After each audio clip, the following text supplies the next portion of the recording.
bonsoir à toutes et à tous. Bienvenue pour le grand retour du 9-10, le rendez-vous du lundi soir. Avec le rendez-vous avec la planète Hello, le rendez-vous du lundi soir. Bonsoir à tous ceux qui sont déjà dans le chat, c'est déjà animé, c'est très bien, bravo. Bonsoir à tous.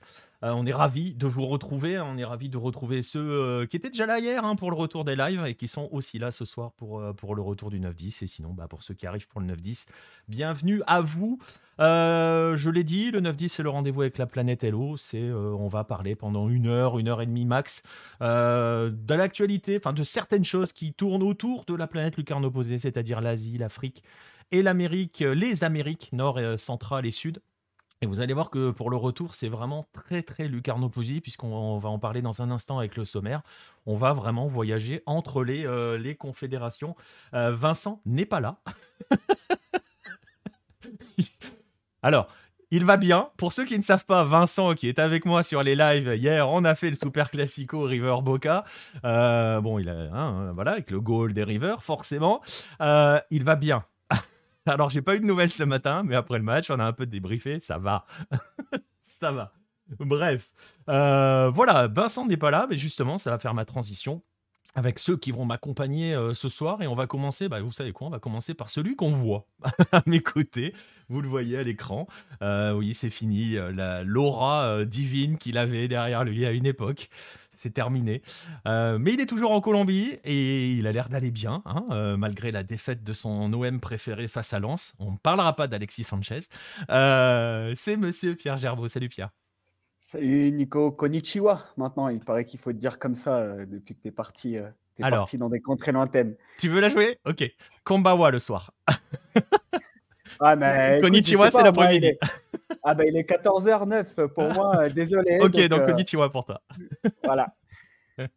Très bien. Ouais, salut Nico, mais écoute, reparle-moi du match de samedi soir encore et je quitte l'émission en direct. Voilà.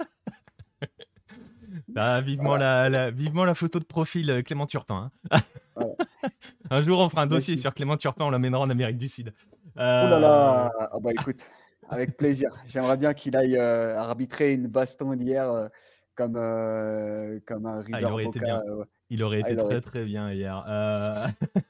Bonsoir à tous ceux qui débarquent dans le chat. Oyasumi Nasai, il me semble que c'est bonne nuit, Règle Rouge. On n'y est pas encore. Je vous le dirai après. Voilà, bref, Pierre est avec nous, vous le voyez. Donc forcément, on va parler de Colombie, mais je vais revenir sur le sommaire dans un instant. Et il y a deux autres personnes que vous allez entendre, mais pas voir. Malheureusement pour vous, ou heureusement, vous choisissez. Ça dépend. Ça dépend du camp dans lequel vous vous situez. On va commencer par l'Australien. Tiens, on va commencer par Monsieur Kangourou, Monsieur Antoine Blanchet-Quérin. Salut Antoine. Salut Nico, bonsoir à tous, et j'espère que vous allez tous bien. Et toi Nico, j'espère que t'es bien rentré. Parce Écoute, que ça va. C'était plutôt bien, donc ça va. t'étais dans la Confédération AFC, donc top. J'ai fait un petit détour par l'AFC. Je suis même allé voir un match de foot de la Confédération asiatique. Voilà, tout va bien. C'est vrai. Tout va bien. Qui était plutôt pas mal d'ailleurs. Le match était plutôt pas mal, ouais. Enfin, ouais, si. Enfin, quand t'es pour le Sangha, il était pas bien. Mais bon, voilà. Donc bon. Mais c'est pas grave, c'est pas grave, c'est comme ça aussi, c'était un match plutôt sympa. Ouais, voilà, donc j'étais en Asie, et donc vous le voyez, Antoine, Asie, forcément, donc Antoine, on va parler effectivement avec lui d'Australie dans un instant, et il y aura donc une troisième personne, vous avez vu, Colombie, Australie, on avait dit Amérique du Sud, Asie, et ben on va aller en Afrique, avec quelqu'un qu'on est ravi toujours de retrouver, Monsieur Farouk Abdou. Salut Farouk. Salut Nico, bonsoir tout le monde. C'est un plaisir d'être de nouveau là. C'est un fait, c'est un petit peu de plus en plus rare, mais chaque réapparition est un grand plaisir pour moi, je l'espère, pour ceux qui nous écoutent slash nous regardent. Bah écoute, évidemment. Évidemment, moi je reçois des milliers de messages de fans Mais où est-il? réclamant le retour de Farouk. Je veux dire. C'est Non, comme non. ça, des petites pastilles permettant de se rappeler de mon existence. C'est aussi bien. Et puis c'est très bien aussi comme ça, effectivement. Est-ce que j'ai essayé les steaks de bœuf de Kobe qui coûtent un bras? Je n'ai pas essayé les steaks de bœuf de Kobe, j'ai mangé du Wagyu, mais voilà. Donc on n'a pas mangé de bœuf de Kobe, on n'était pas à Kobe pour tout dire. Mais un peu voyagé hein, au Japon, hein, voilà. Je vous ferai pas tout le périple parce que sinon l'émission va être assez longue. Mais voilà, on n'est pas passé par Kobe si vous voulez savoir. Bref, on va se poser sur l'émission. Justement, le sommaire, j'en parlais, on va évoquer 3 confédérations ce soir, je vous montre le sommaire, et on commencera justement avec Farouk, puisqu'on va évoquer, on va profiter du fait que le Maroc soit candidat à l'organisation de la Coupe du Monde 2030. Pour revenir un petit peu sur toute l'historique de ce pays avec les volontés d'organiser de grandes compétitions internationales et notamment des Coupes du Monde. Et on va essayer aussi d'analyser un petit peu la situation avec le Maroc. Quel poids peut avoir ce Maroc-là? Quelle chance aussi, au singulier et au pluriel, peut avoir le Maroc dans cette conquête d'organisation d'une Coupe du Monde? Ça sera le premier point. Dans un second temps, nous irons donc en Australie, où on va parler d'un trophée centenaire qui s'appelle le Soccer Ashes. On vous montrera un petit document de environ 4-5 minutes que l'on a monté grâce à du matériel que la fédération australienne nous a envoyé. On en profite pour saluer toutes les autres fédérations hein, qui d'habitude ferment tout. Les Australiens partagent pas mal de choses hyper intéressantes qui permettent justement de raconter des histoires. Et on va parler de cette Australie et de son histoire parce que ce trophée est particulier, représente un match très particulier qui a aussi changé pas mal de choses et dont il a été récemment question, et donc d'un lien entre l'Australie et son voisin, la Nouvelle-Zélande. Et si vous avez bien vu le sommaire, vous voyez qu'il manque un i à Australie. Bref, ça c'est la première faute du soir, le premier couac. Bref, et on finira en Amérique du Sud, on finira en Colombie, où on va parler avec Pierre de 2 géants du football colombien qui sont pas au mieux, dirons-nous, pour utiliser un doux euphémisme. Et on essaiera justement de voir quelle est leur situation et de voir quelles peuvent être les implications pour ces 2 géants-là qui sont, vous l'avez deviné, s'ils ne sont pas au mieux, c'est qu'ils sont menacés de relégation. Et on verra un petit peu à plus grande échelle ce que cela peut changer, ce que cela peut avoir comme impact, une potentielle relégation sur un grand club, sur un géant d'un football local. Voilà pour le sommaire des 3 grands dossiers, et vous en avez l'habitude, qui dit 9-10 dit Golasso Hello. Donc, voilà, on terminera comme d'habitude avec les Golasso Hello. Red le Rouge, The Ashes n'est pas un match de cricket. Si, à l'époque, et à peu près tout était avec des cendres. On en parlera dans un instant avec Antoine. Voilà, j'espère que vous êtes confortablement installés. Vous avez l'air de l'être parce que vous êtes déjà très actifs dans le chat et c'est très bien. Alors vous savez quoi, on ne perd pas plus de temps et on démarre tout de suite avec le premier dossier. On va se rendre donc au chevet du Maroc.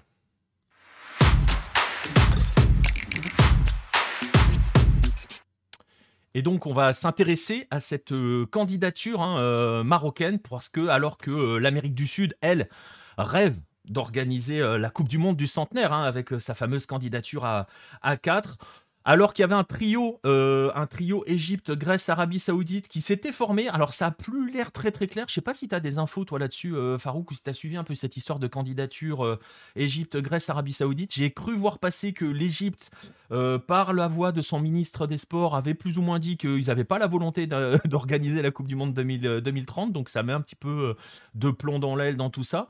Mais c'est pas le sujet du soir. Donc il y avait ce trio qui normalement est censé encore exister. Il y a aussi un autre trio qui a été rejoint par le Maroc.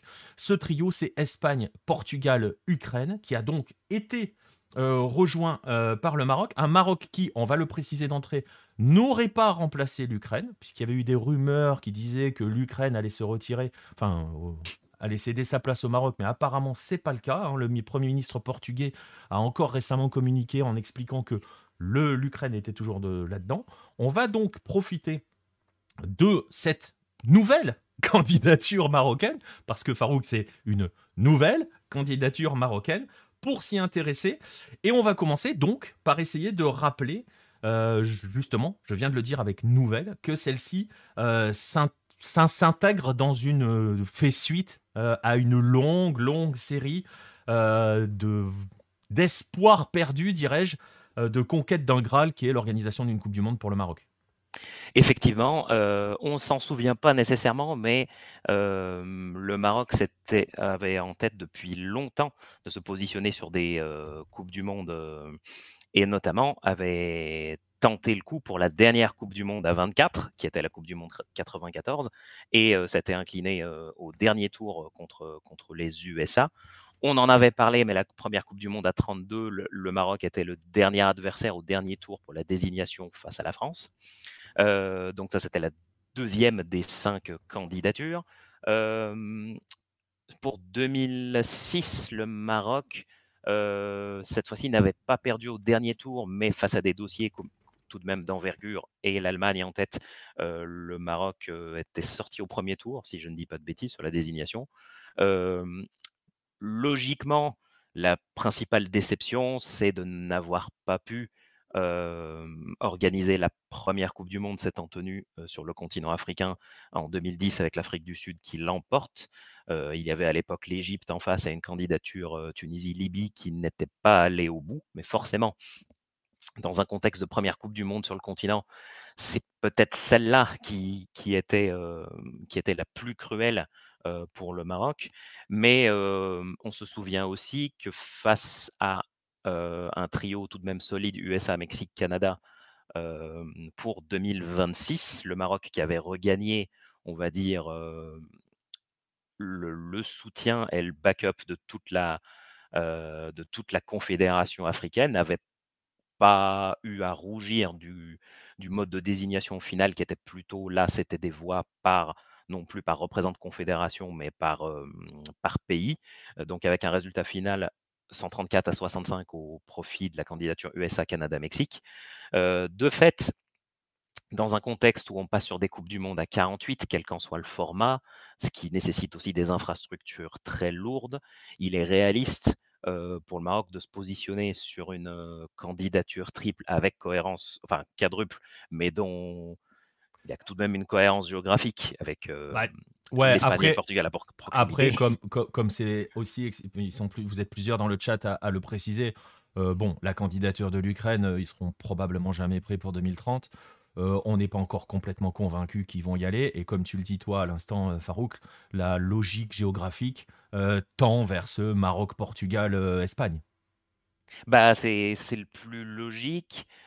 Pour le Maroc, pouvoir positionner les meilleures infrastructures dans une candidature triple où, si je dis pas de bêtises, il y aura 4 ou 5 stades à mettre à dispo, c'est déjà un format un peu plus réaliste et même si c'est très concurrentiel pour 2030, ça reste une chance très réaliste et beaucoup plus réaliste que se positionner seul pour des compètes de cette envergure-là. Bah, de toute façon, alors c'est un petit peu ce que Nostromo dans le chat nous parle de candidature commune qui lui donne l'impression d'un grand Barnum et il a l'impression que le passage à 48 équipes va faire pas mal plus de mal qu'autre chose. Je ne sais pas si ça fera plus de mal qu'autre chose, mais on peut le dire clairement, avec 48 équipes et donc avec la quantité de matchs à organiser et comment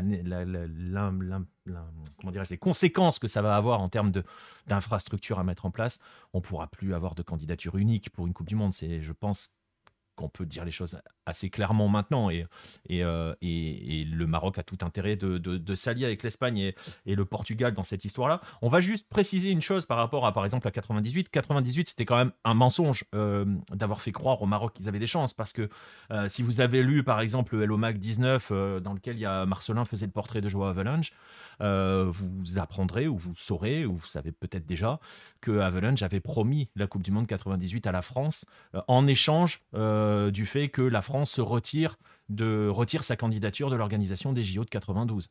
Donc bon, voilà, on va dire que... Oui, mais dans le contexte où le Maroc avait tenté le coup pour USA 94, c'était dans la continuité de se dire on veut essayer de se positionner sur la lancée aussi du fait que le Maroc recommençait à avoir une présence régulière sur l'échiquier continental et mondial. Ça s'accompagnait bien avec une équipe compétitive de retenter le coup.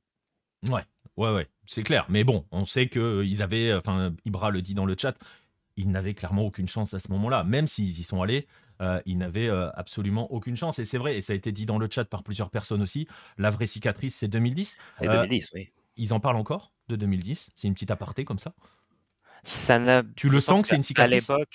l'époque, je pense que c'est sur les 1-2 ans qui ont suivi. Mais après, sur le plan organisationnel, le Maroc a eu une telle décennie écoulée où ils sont passés par différents sentiments, que ce soit, on va en parler un peu plus en détail sur le positionnement sur la CAN 2015, sur le futur pour la CAN 2025, le statut vis-à-vis du continent qui a beaucoup bougé. C'est sûr que maintenant ça commence à remonter un petit peu loin, 2010. Ouais. C'est un petit peu moins dans les mémoires que je pense les 1 ou 2 années qui ont suivi.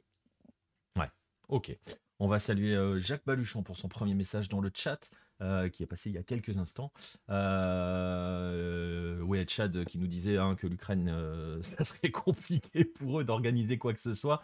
On est assez d'accord là-dessus, on verra, hein, c'est encore loin, 2030, mais la désignation va arriver assez vite. J'ai plus les dates en tête. Mais voilà. Oui, Nostromo, l'histoire de Joao Avalanche, en fait, c'est que il était à l'époque aussi président du CIO. Et il avait, Paris était candidat, venait concurrencer Barcelone, mais Joao Avalanche voulait soutenir Barcelone. Et donc, en gros, avait dit au maire de Paris de l'époque, Jacques Chirac, lui avait dit retirez votre candidature et vous aurez la Coupe du Monde 98. Et vous, je crois que c'était ça le texte, c'est dans le Hello de Mac 19. Et d'ici là, vous serez président de la République et vous pourrez remettre la Coupe du Monde à votre capitaine. Voilà, donc il avait tout prévu, Joao Avalanche. Ne me dites pas que la France a acheté la Coupe du Monde 98, hein, c'est pas ce que je dis. Mais voilà, donc disons que en fait, concrètement, 94 c'était pour les États-Unis parce qu'il y avait le gros lobby de Pelé et compagnie. 98 c'était aussi réglé, ça allait être pour la France, donc c'est vrai qu'à l'époque les chances du Maroc, voilà. Bref. Pour le coup, il y a toujours eu des gros dossiers en face, quoi. Oui, c'est vrai, c'est vrai. C'est vrai. Mais justement, et on va en parler parce que tu évoquais la place et l'importance que pouvait avoir le Maroc. Euh, Justement, le fait qu'ils soient à nouveau candidats en 2030, le fait qu'on les considère aussi véritablement maintenant, on va pas revenir hein, sur le parcours, le formidable parcours hein, du Maroc à la dernière Coupe du Monde, mais on peut voir quand même l'illustration parfaite de la place justement que le Maroc est en train de prendre ou a pris plutôt ces dernières années au moins sur le continent africain, a acquis un petit peu plus de solidité, hein, clairement, et, une place qui, on peut le dire comme ça aussi, Farouk, n'a cessé de croître en gros depuis 2015 en fait. Bah oui, parce que, quand le Maroc a demandé le report de la CAN 2015 à cause de l'épidémie d'Ebola, le point de vue de la CAF, il s'était fait par rapport au fait qu'on demande le report, mais pas celui de la coupe du monde des clubs 2014, ce qui avait précipité le retrait et donc l'organisation en catastrophe de la CAN 2015 en Guinée équatoriale et le Maroc s'était vu suspendre 2 ans. Là, c'est sûr que ces circonstances-là avaient un petit peu, changé un petit peu l'image et le positionnement du Maroc sur le plan continental. Mais, au bout de ces 2 ans, il est revenu donc le fait que l'image et la réputation n'avaient pas été nécessairement entachées. Le Maroc sur tous les plans, que c'est pas que sur le foot, avait gardé donc, une bonne place dans les relations, continentales. Et ce sur quoi le Maroc peut s'appuyer, c'est des infrastructures, permettant à la fois l'organisation de compétitions en amont ou d'être le backup facile en cas de défection d'un pays ou de l'impossibilité. Pendant tout ce temps-là, si je dis pas de bêtises, la Guinée, quand elle avait des difficultés, faisait ses matchs à domicile au Maroc. Si je dis pas de bêtises, la Libye aussi. Et au terme, de ces 2 ans, on va dire entre guillemets, où le Maroc n'organisait plus grand-chose, la capacité à avoir de grosses infrastructures a permis du coup tout l'effet inverse et du coup de revenir sur le premier plan sur plein d'aspects. D'abord, il y a eu le Tchad 2018, la CAN des locaux. Il y a eu sous l'égide du roi Mohamed VI la finale de Coupe arabe des clubs 2019-2020 qui s'est déroulée à Rabat. Sur le plan continental, sur les clubs, le Maroc a récupéré le Final Four de la Coupe de la CAF 2019-2020, fini en match sec en demi et finale dans un contexte Covid. Le Maroc a abrité la première finale de Champions League en match sec et non pas en aller-retour. Et un petit peu plus récent, il y a eu la désignation du Maroc pour la Coupe du monde des clubs 2022 dans un contexte fortement concurrentiel parce que, la Chine, le Japon, les USA, les UAE s'étaient positionnés dessus ou avaient fait part de leur intérêt. Donc que le Maroc ait une 3e Coupe du monde des clubs, c'était une preuve de légitimité. Et comme il a été évoqué dans le chat, il y a la CAN féminine, il y a la CAN U23, qualificative pour les JO. Donc sur ces 2-3 dernières années, euh, le Maroc a justement pu perfectionner et montrer sa capacité à avoir de grosses infrastructures pour de l'orga sur le plan continental. Et le dernier étage de la fusée, on va le savoir cet été, c'est la capacité du Maroc à aller chercher la CAN 2025 face à des gros dossiers en face, l'Algérie, une candidature conjointe Bénin-Nigeria et la Zambie. 10 ans après le retrait de la CAN 2015, avoir celle de 2025, ce serait, la boucle serait bouclée, mais dans le bon sens du terme. Ouais, et puis ça montrerait à quel point la dynamique a été complètement retournée, même si on le voit, hein, tu viens de donner toute une liste Ils ont eu de tous les trucs, beaucoup, compétitions beaucoup de trucs. majeures organisées. Ils ont complètement retourné la situation. Bien sûr. Et de fait, à part l'Afrique du Sud et l'Égypte, personne ne peut mettre en place assez rapidement, déployer et tirer le max des infrastructures qui sont présentes. Infrastructures dont certaines étaient censées être dédiées à avoir la CAN 2015 et qui avaient été finalisées pour ça, c'est-à-dire la fermeture pour travaux du stade de Rabat pour être fin prêt pour cela, les inaugurations qui étaient, genre, si je dis pas de bêtises, 1 ou 2 ans préalablement à la CAN 2015, des stades de Tanger, de Fès, celui de Marrakech, il est un petit peu plus vieux, mais du coup, au final, il y avait une infrastructure importante qui n'a pas beaucoup servi sur le moment et qui, du coup, là, tourne à plein régime pour des compètes qui sont bien profilées pour. Ouais, on va en revenir dans un instant sur les infrastructures. On va faire une petite parenthèse. Tu parlais de toutes ces compétitions internationales qui ont été organisées. Tu parlais notamment de Mondial des clubs. Toi, tu en as vécu un sur place. Alors certes, ça commence à remonter un petit peu, parce que c'était 2014, hein, c'est ça.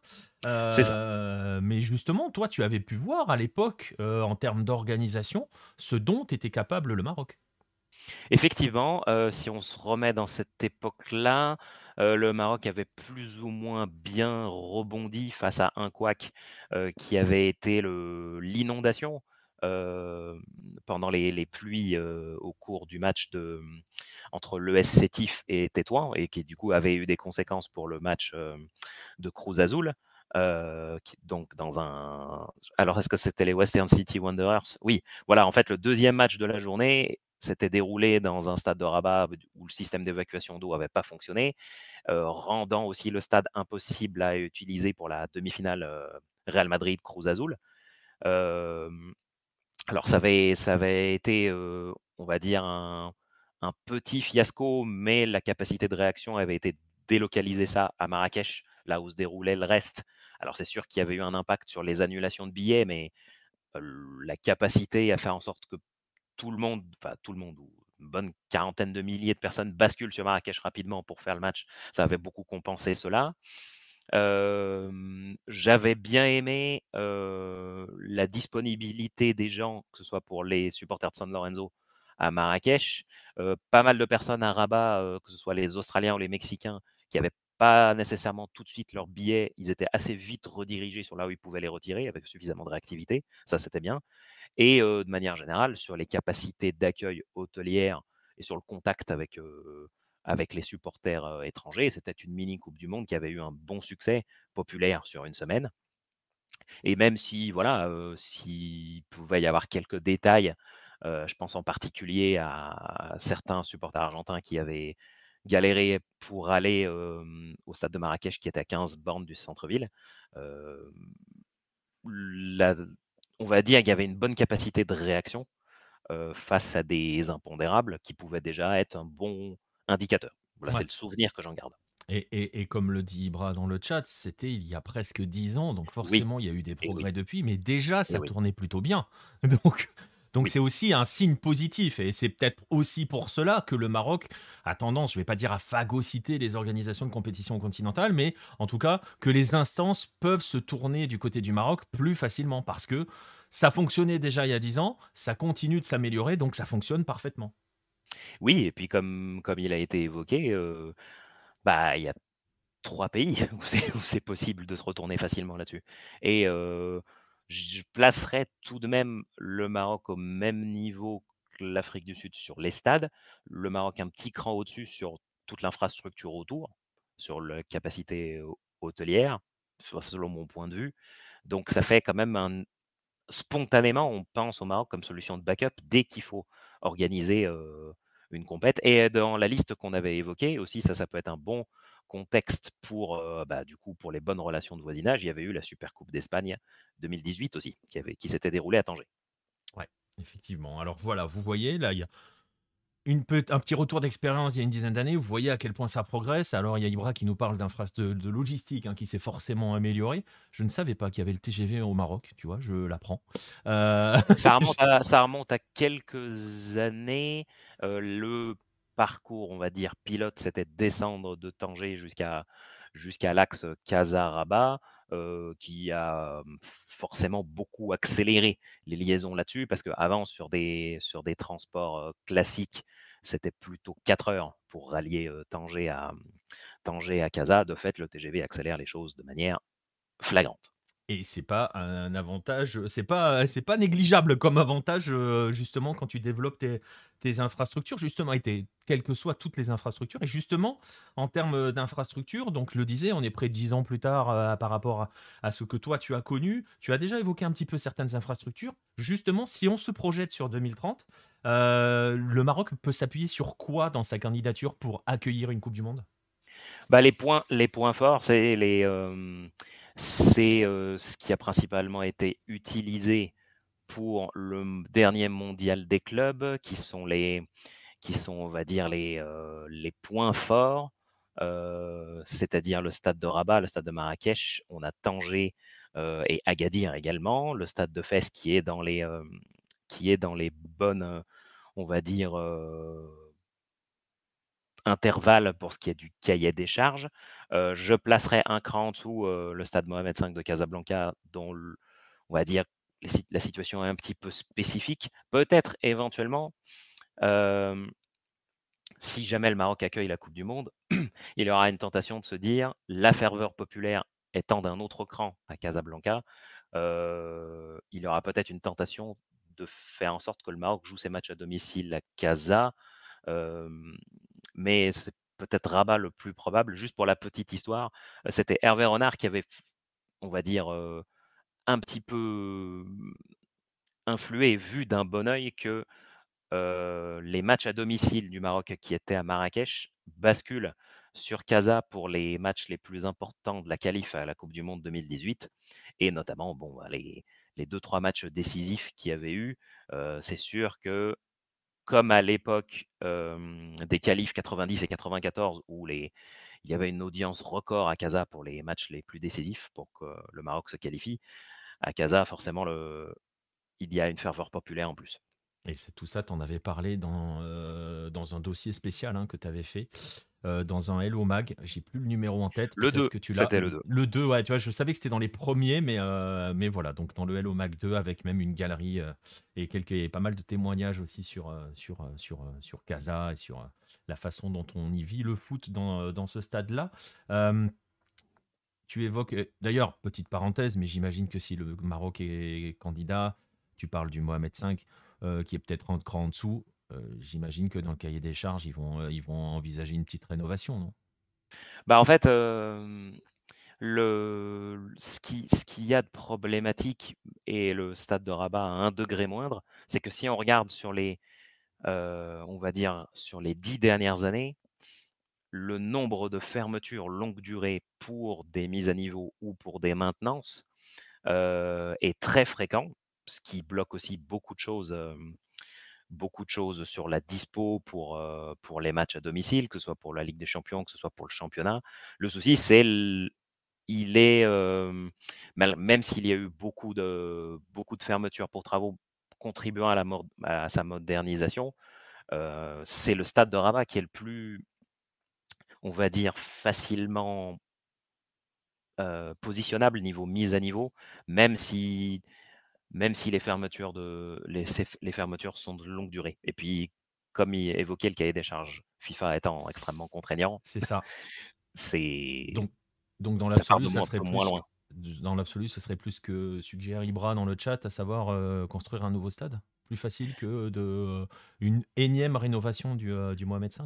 C'est un peu le serpent de mer, c'est que à chaque fois qu'il y a des derbies, moi à l'époque, j'étais allé voir le derby aller-retour de la saison 2014-2015, et quand on entend les riverains autour d'un stade qui est particulièrement urbain, euh, il y a, on va dire entre guillemets, un désespoir de la part des riverains de voir encore du coup le derby là, et puis ils poussent à se dire délocalisons tout ça, comme le stade de Marrakech, comme le stade d'Agadir, faisant en sorte qu'il soit le plus loin possible pour qu'il n'y ait pas trop de schtroumpfs dans des zones urbaines.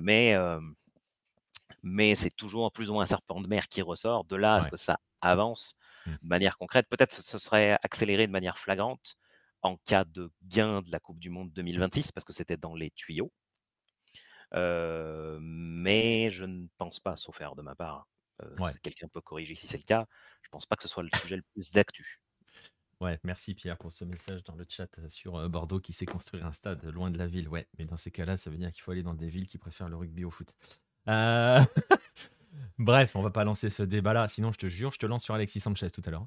Mais et Clément Turpin. Bref, voilà, on a évoqué un petit peu ces infrastructures-là. Chad qui nous demande comment est accueillie la candidature commune dans la population marocaine. Je sais pas si tu as des échos, toi, là-dessus, Farouk, sur cette potentielle candidature, enfin, pas potentielle, sur cette candidature commune avec l'Espagne et le Portugal. Ce Tu qui as... ressort, c'est que c'est la solution la plus réaliste. Il y avait une forte adhésion pour tenter le coup pour 2026, mais face à un mastodonte Ouais, sur tous les aspects, infrastructures, financiers, que USA, Canada, Mexique, c'était de toute façon compliqué, même si tu es baqué par toutes les voies Afrique. ouais, Là, c'est plutôt en mode, bon, bah, c'est bien plus réaliste, bien plus modelé sur le plan dimensionnel. Donc, c'est plutôt accueilli, et puis accueilli de manière favorable, aussi dans un contexte qui est la demi-finale historique du Maroc au mondial. Donc, forcément, c'est plutôt accueilli favorablement. ouais. Et on verra si justement, hein, ça a été évoqué dans le chat, je ne sais plus qui a évoqué ce... J'ai vu passer le message tout à l'heure sur justement ce parcours peut peut-être aussi appuyer davantage. J'ai vu aussi passer que le fait que l'UEFA soutienne, ça pourrait être un avantage. Je ne suis pas convaincu qu'étant donné les relations entre l'UEFA et la FIFA, être soutenu par l'UEFA soit un avantage pour une compétition de la FIFA. Mais on va, voilà, faites attention quand même aux petits jeux politiques. Le Maroc, là, on a suffisamment souffert et regardez quand même bien le rapprochement entre la FIFA et la CONMEBOL quand même. Donc attention, attention, n'oublions pas non plus que c'est la Coupe du Monde du centenaire, que voilà, qu'il y a une place à part, hein, pour l'Amérique du Sud dans la création des Coupes du Monde telles qu'on les connaît. Et oui, même si le Maroc a une belle cote à la FIFA, attention quand même aux les éléments politiques, ils en ont déjà suffisamment pris dans la tronche pour ne pas en tenir compte. On va aborder un tout petit point pour conclure parce on est obligé entre guillemets de l'évoquer parce que ça pourrait être aussi utilisé, hein, par certains détracteurs. C'est ce qui s'est passé le 29 avril dernier au Mohamed V, justement, en marge du match opposant le Raja à Al-Ahly. Est-ce que, sans entrer, il y a une enquête, hein, donc on ne va pas entrer dans le détail, dans tout cela, dans tout ce qui s'est passé, de savoir quels sont les coupables, etc. C'est pas notre boulot. Il y a une enquête, donc voilà. La seule question qu'on va se poser, est-ce que ce type d'événement, ce type de drame, d'événement dramatique, voilà, c'est là la bonne association des mots, peut avoir un impact sur la candidature marocaine? À mon sens, ce n'est pas un cas de figure qui peut être représentatif de conditions coupe du monde, parce que, en fait, ben, il y avait eu, un article très intéressant sur le site web marocain Média24 qui revient sur le cas spécifique du stade Mohamed V, et qui rejoint un peu ce qu'on peut voir si on va sur ce stade. Moi, je suis allé 25 fois au cours de la saison 2014-2015. Voilà, c'est en fait sur les gros matchs de Ligue des Champions ou pour le derby, le nombre de personnes à l'intérieur du stade, sans aller jusqu'à exagérer, 2-3 heures avant le coup d'envoi, ça peut aller jusqu'à 120 de la capacité maximale, avec beaucoup de de personnes ayant des billets qui n'arrivent pas à entrer. En fait, ce qui est évoqué, c'est le fait qu'il y a des conditions qui font que beaucoup de personnes n'ayant pas de billets, puissent accéder au stade, quels qu'en soient les mécanismes et les raisons. Pour un cahier des charges, FIFA, je pense que tous les leviers qui Mmh. sont évoqués, dans l'article de Média 24, que ce soit, du coup, les vérifications d'identité pour faire en sorte que les mineurs, non accompagnés n'approchent pas, la digitalisation qui va jusqu'à, le scan des billets, les billets numérotés. Ça, ce sont des choses qui, si elles sont mises en place dans un contexte cahier des charges FIFA, font que c'est une, chose qui n'est pas enfin, c'est un cas de figure qui n'est pas transposable. Et effectivement, comme le dit Ibra, oui, la photo, Je l'ai la enlevé. photo ouais, la photo remonte Ah, mais je un me peu suis plus fait loin. piéger parce que, alors, pour ne rien vous cacher, on a des accès à Getty et tout, et je me suis fait piéger. J'ai cherché j'ai marqué Raja Al Ali et dans mon moteur de recherche et tout, et voilà. Et j'ai pas fait attention à la date. Je me suis fait piéger, donc voilà, je l'ai enlevé. Mais à culpa. Mais effectivement, c'est un cas de figure très spécifique qui est difficilement transposable à des contextes, Ouais, Coupe du coupe du Monde. monde, cahier des charges coupe du monde. Ouais. Ok, et ben voilà, on a essayé d'aborder un petit peu l'ensemble de cette candidature marocaine. On J'aurais verra juste un si. dernier petit point, Ouais, vas-y. Nico, juste pour savoir parce qu'on a un peu jumpé par rapport à la dernière question. Le fait que, Ah oui, c'est vrai. le Les Maroc s'est chances. resolidifié sur le plan continental fait que potentiellement, sauf une ou 2 votes à la marge, normalement une candidature où il y a le Maroc peut être backée par toutes les voix CAF, ce qui représente tout de même, alors 52-54 voix, c'est quand même un sacré stock. Alors je ne sais pas comment la fusion, la convergence avec des voix UEFA peut se combiner, mais d'avoir déjà une grande partie des voix CAF qui sont une base pour un vote qui va, je pense, être sacrément compliqué, Oui. c'est un atout. Alors, c'est clairement un atout. Il va quand même falloir gagner. Tu imagines que tout le continent américain est déjà ensemble, forcément. Il va falloir gagner l'Asie, quoi. Et non, il n'y a pas un Red le Rouge, il n'y a pas de candidature asiatique. Je crois qu'il y en avait. Je crois que la Corée du Sud avait envisagé un temps, mais enfin, on va en revenir il me semble que l'Australie aussi, à un moment, s'était posé un petit peu. Enfin, avait envisagé potentiellement d'y aller. Mais on va. Voilà, pareil, on va revenir à ce qu'on disait au début de ce dossier. Sur des Coupes du Monde à 48, ça va être compliqué d'y aller tout seul, hein, maintenant. Ah non, mais Euh, une candidature commune Maroc-Uruguay, pourquoi pas? Ça peut être sympa. Géographiquement parlant, ils sont presque en face. Oui, et puis sur le plan environnemental, ça va être bien mis en place, ouais. Bah, alors, sur le plan environnemental, très franchement, si cette candidature Portugal, Espagne, Maroc garde l'Ukraine, on va avoir d'autres questions à se poser quand même, hein. En revanche, moi, ce que je trouve cool, c'est que si jamais effectivement c'est le cas, ça peut nous donner, l'occasion de revoir, ce qui est beaucoup trop rare, des interactions de supporters âme sud, Afrique du Nord. Heu, Moi, s'il y avait quelque chose que j'avais énormément apprécié en 2014, c'était la manière avec laquelle les supporters de San Lorenzo interagissaient avec le public. Il y avait énormément de tolérance mutuelle, de respect mutuel, de curiosité, parce que, du coup, de nombreux Argentins qui, dans un autre contexte, n'auraient jamais mis les pieds dans un pays d'Afrique du Nord, là, du coup, il y avait une compète de foot qui sont venus. Je trouvais les interactions culturelles qu'il y a eu d'une grande richesse et remettre un contexte pouvant favoriser cela, serait vraiment top. Mm. Bah écoute, on verra. Je sais plus, je crois que la réponse arrive assez vite en fait, hein. J'ai plus la date au prochain congrès, je crois. Je Déjà, sais- la CAN 2025, c'est août, ce mois d'août. Donc la CAN, ça Si sera jamais, connu. Ce ouais. qui est sûr, c'est que la CAN, on le saura avant la Coupe du Monde. Ouais, Attention à ce que ça ne soit pas exclusif, si tu vois ce que je veux dire. Dans le sens, on vous donne la CAN, alors voilà. On verra en tout ça, cas. après, ça peut être dissocié parce que effectivement, là, le Maroc a de gros adversaires sur cet été. Effectivement, l'Algérie qui est en train de finaliser la construction de gros stades ou a déjà finalisé la construction de gros stades, s'appuie sur ce qu'il y a eu comme acquis et de retour d'expérience sur le Tchad et les Jeux méditerranéens. L'Algérie s'impose clairement comme une force organisationnelle en constant progrès et qui va être un adversaire plus que solide sur cette candidature-là. Je ne sais pas trop quel poids peuvent avoir les autres candidatures, c'est-à-dire la conjointe Algérie, Bénin et Zambie, face à ces deux-là. Bah écoute, on verra bien. Dépôt des candidatures officielles fin d'année 2023 pour la Coupe du Monde. Voilà, on suivra forcément ce dossier. On va le clore, ce dossier, sur la candidature marocaine, sur l'historique des candidatures marocaines, en souhaitant forcément au peuple marocain qu'il organise enfin sa Coupe du Monde, qu'il ait droit à sa Coupe du Monde de foot. Et puis ça serait bien aussi pour l'Afrique, qui en a eu une, vous allez me dire, mais c'est quand même pas beaucoup non plus au regard de l'histoire.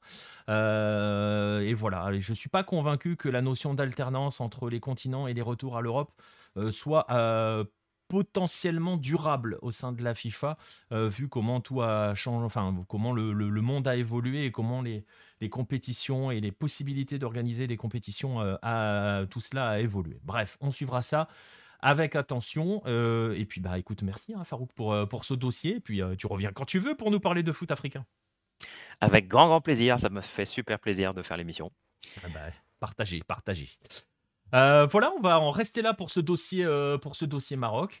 On va passer à la suite avec le deuxième dossier. On était en Afrique. On va filer en Asie.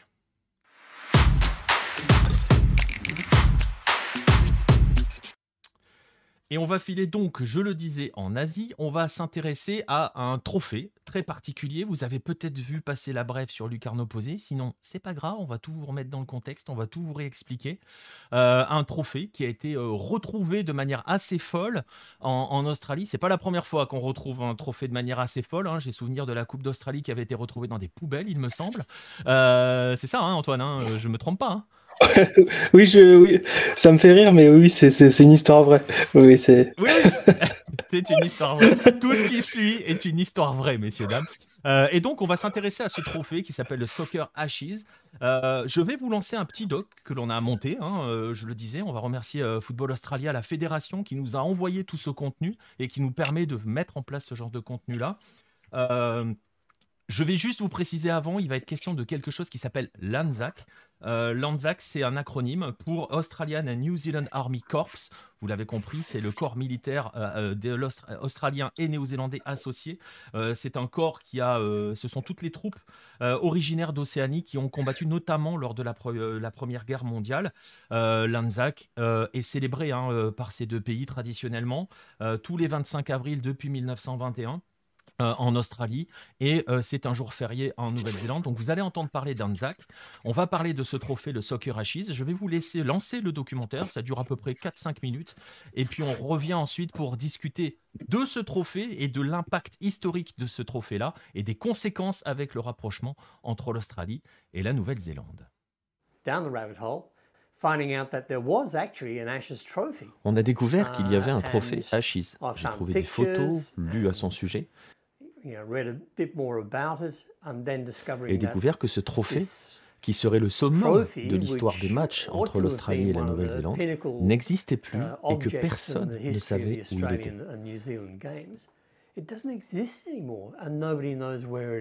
C'est fou de savoir que nous avons été si négligents au sujet de notre propre histoire que nous ne savons même pas où il est ou même s'il existe encore. Il est perdu. Le seul espoir que nous ayons est que personne ne le jette. Qu'il soit sur une étagère sans que personne ne sache vraiment ce que c'est, mais le trouve trop beau pour le jeter.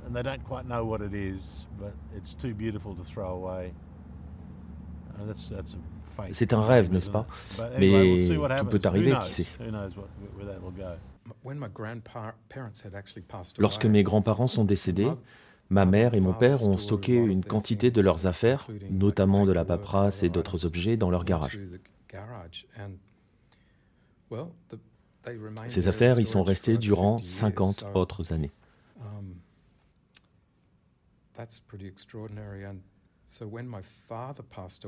C'est assez extraordinaire. Lorsque mon père est décédé, nous devions nettoyer toute la maison et le garage car la maison était mise en vente.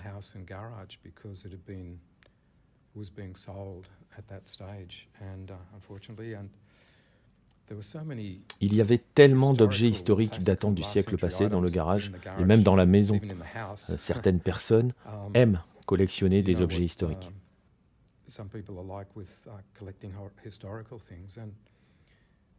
Il y avait vraiment de l'histoire dans le garage de mon père. Mais au sujet des choses liées au football, imaginez un garage si rempli et si grand avec tout un tas de choses grandes et petites, des boîtes sur des boîtes.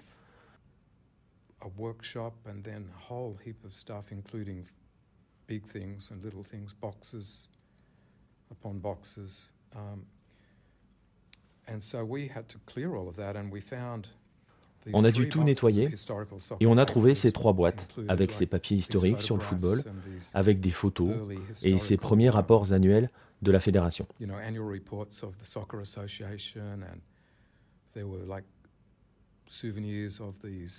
Il y avait aussi des souvenirs des matchs de l'époque, des photos de tous ces champions à ses yeux, pas seulement des Australiens ou des Néo-Zélandais, mais beaucoup d'entre eux. On a trouvé tout cela.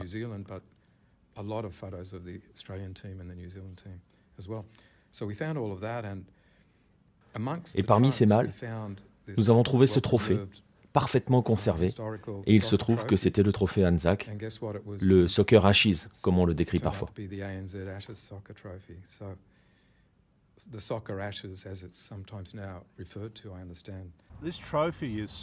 Ce trophée est le symbole de quelque chose de très important. Sa découverte l'est tout autant.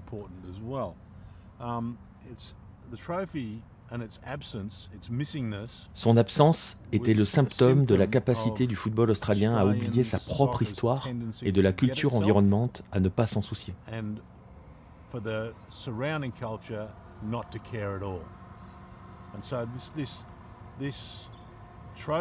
Ce trophée est rempli d'une signification sacrée pour un pays tellement obsédé par sa mythologie Anzac, et son absence en dit long sur la façon dont ce sport parvient tout le temps à se tirer une balle dans le pied.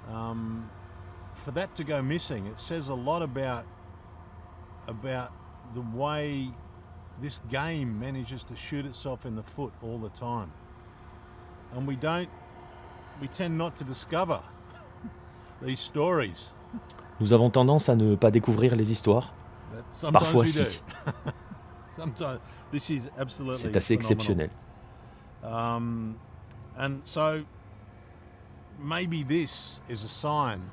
Sa redécouverte est peut-être un signe que ce sport peut se corriger, se réparer, se rappeler, s'il y a suffisamment de personnes qui s'en souviennent et qui s'intéressent à l'histoire.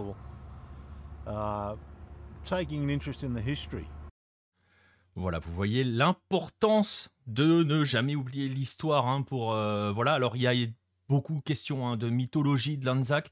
C'est vraiment quelque chose qui compte en Australie et en Nouvelle-Zélande, qui rapproche ces deux pays qui sont voisins. Vous l'avez vu, ce trophée, je peux vous le montrer un petit peu plus en détail. Alors si je me trompe, ça ne marchera pas. Voilà, ce trophée qui est, c'est expliqué dans la brève, mais on va revenir un petit peu là-dessus. Je mettrai le lien vers la brève dans la description.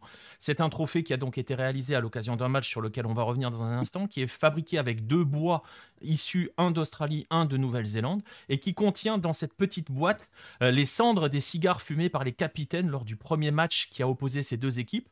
C'est une tradition de l'époque, ça a été évoqué tout en introduction dans le chat. Au cricket notamment, il y avait des Ashes Trophy où on mettait des cendres. Voilà, c'est un truc très très très très proche. C'est une boîte, presque une boîte à bijoux. Ouais, c'est un trophée qui n'en est pas un parce qu'il y a pas ça ne remettait pas de titre. C'est vraiment quelque chose qu'on se remettait comme cela. Mais c'est un trophée qui en dit très très long sur l'histoire du football en Australie. On va l'évoquer dans un instant, et de son lien très proche avec la Nouvelle-Zélande, et on va aussi l'évoquer, on va voir ça avec toi Antoine.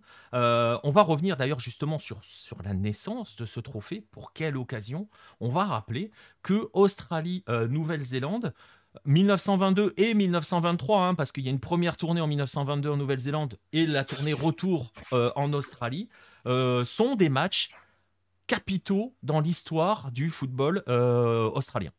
Et néo-zélandais, et néo-zélandais d'ailleurs. Oui, ils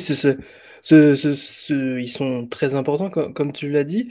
Et donc, en fait, ce trophée a été fait à partir du premier match disputé en Australie, à Brisbane, mais comme tu l'as dit, juste avant, il y avait déjà eu une tournée en Nouvelle-Zélande, où il y a eu 3 matchs officiels.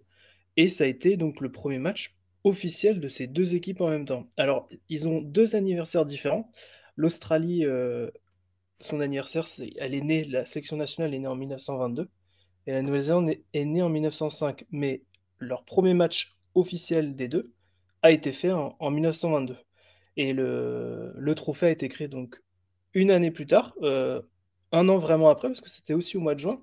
Et cette fois-ci, l'Australie avait gagné 2 buts à 1.